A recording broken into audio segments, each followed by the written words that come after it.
C'est ça, j'avais économisé 5 minutes que je vais reprendre. Bon, voilà, Monsieur le Président, je viens de préciser. L'État du Sénégal a parlé d'absence d'objet de la requête pour la simple raison que les tribunaux du Sénégal ont rétabli que par voie de conséquence, ça n'a plus d'objet. Monsieur le Président, vous fondant sur votre jurisprudence, vous verrez que la requête telle qu'elle a été articulée, c'était pour que vous interveniez à temps pour qu'une violation potentielle ne se réalise pas, conformément à ce que vous avez dit dans l'affaire Hissène Habré contre l'État du Sénégal. Elle était potentielle. On avait demandé que vous demandiez à l'État du Sénégal de s'abstenir, procéder à la radiation d'Ousmane Sonko. Maintenant, la violation, elle est devenue concrète, telle que vous l'avez dit, l'affaire Khadijatou Manou Karawi contre l'État du Niger. La violation a été réalisée, il a été radié. Par voie de conséquence, c'est la demande elle-même qui mute. Vous devez ordonner le rétablissement d'Ousmane Sonko dans les listes électorales conformément à la décision du juge et conformément à la décision de la Sénat. Par ailleurs, ils disent que les juridictions ont décidé. Posez la question à l'État du Sénégal de savoir est-ce qu'ils ont exécuté la décision du juge. Non. Ils ont dit que l'administration, la Sénat, elle aussi est intervenue pour dire rétablissez-le. Est-ce que l'État du Sénégal a rétabli? J'ai renvoyé à l'article 47.4 qui dit en tout état de cause, compte tenu des délais en vigueur au niveau de certaines juridictions, les décisions de justice rendues et transmises à l'autorité compétente au service de gestion de fichiers électorales seront immédiatement prises en compte et traitées dans le sens prescrit, nonobstant la clôture de la période de révision du traitement des mouvements. Or, l'État du Sénégal vous dit la Cour suprême va statuer. Elle ne vous dit pas, l'État ne vous dit pas que la Cour suprême a programmé au 17 novembre. Quelle est la possibilité offerte à M. Ousmane Sonko d'avoir les fiches de parrainage après le 17 novembre, puisqu'il ne peut pas remplir les exigences qui sont du code électoral pour effectivement déposer les fiches dans les délais qui vont en fait s'arrêter dans juste 3 semaines. Monsieur le Président, par ailleurs, je voudrais faire comprendre, bon, nous n'avons jamais parlé de politique. Nous avons été toujours courtois dans nos écrits et même dans notre intervention. Mais vous êtes saisi de violations de droits et libertés politiques, de droits et libertés démocratiques, que par voie de conséquence, les manquements d'un État, nous ne pouvons que les mettre en exergue. Parce qu'un État, c'est une fonction. Ce sont les hommes qui sont derrière les États.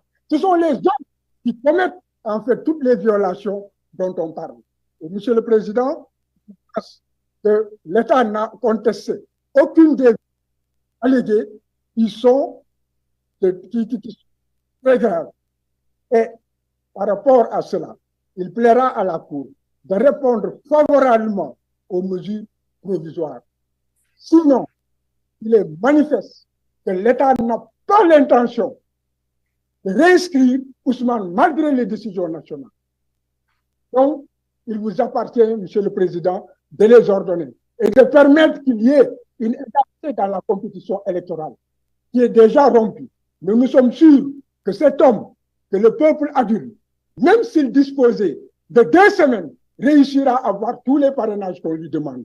Alors, ne lui faites pas manquer, Monsieur le Président, sa chance. Sur la liberté, nous avons fait comprendre que dans la mise en œuvre des droits internes, il existe des mesures de ne pas attenter à la liberté au stade où la présomption d'innocence prime. Et que l'article 138-1 et 7 permettent des mesures alternatives. Ces mesures alternatives, c'est le contrôle judiciaire. Permettra à M. Ousmane Sonko de compétir comme tout le monde et de participer aux compétitions électorales. La dissolution a été consommée. Nous avons demandé la suspension de la mesure de dissolution. Cela ne préjudicie nullement à la décision que vous rendrez parce que le parti est un parti c'est en fait le cheval qui permet la machine électorale. Enfin, Monsieur le Président, nous attirons votre attention.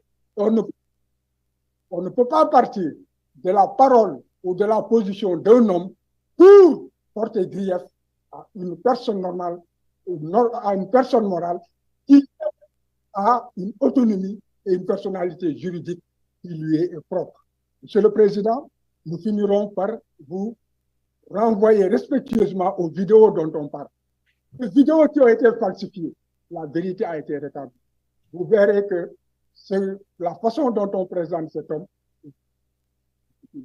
c'est seulement un homme porteur d'un idéal. On va empêcher effectivement de concourir dans des règles de transparence et de démocratie. Je vous remercie. Monsieur le Président, un petit mot par rapport à la prison. Les documents ont dû vous être portés et vous avez ici l'aggravation des violations qui sont des pièces, je pense, qui vous ont été transmises par le comportement de l'État du Sénégal qui, à travers ses services, fait des communiqués pour s'opposer à l'exécution des propres décisions de justice qu'il a rendues. Je vous remercie. Merci, Maître Clédor Ly. Bon, ça c'est... Si on fait ça, ça va être une balle de ping-pong. Hein? Parce que c'est le requérant qui a la parole en dernier. Donc si vous parlez, je suis obligé de lui donner encore la parole.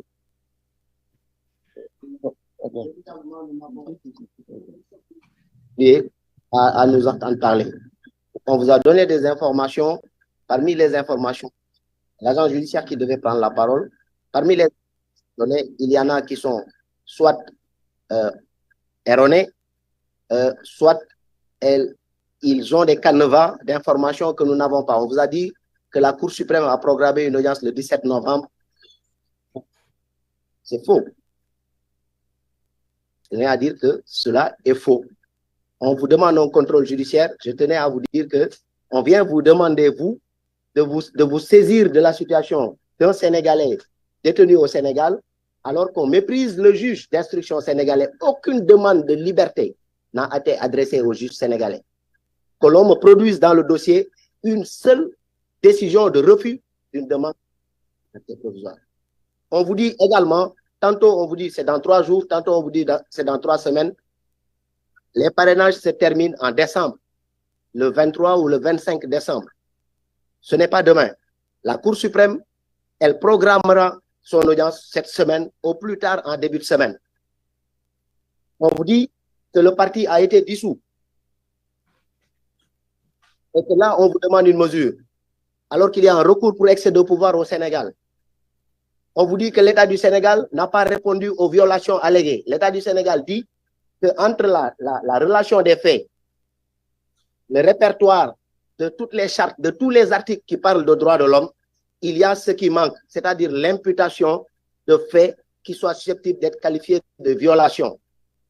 Les requêtes sont savantes, nous avons ce souci-là. C'est ces contre-vérités-là que nous souhaitons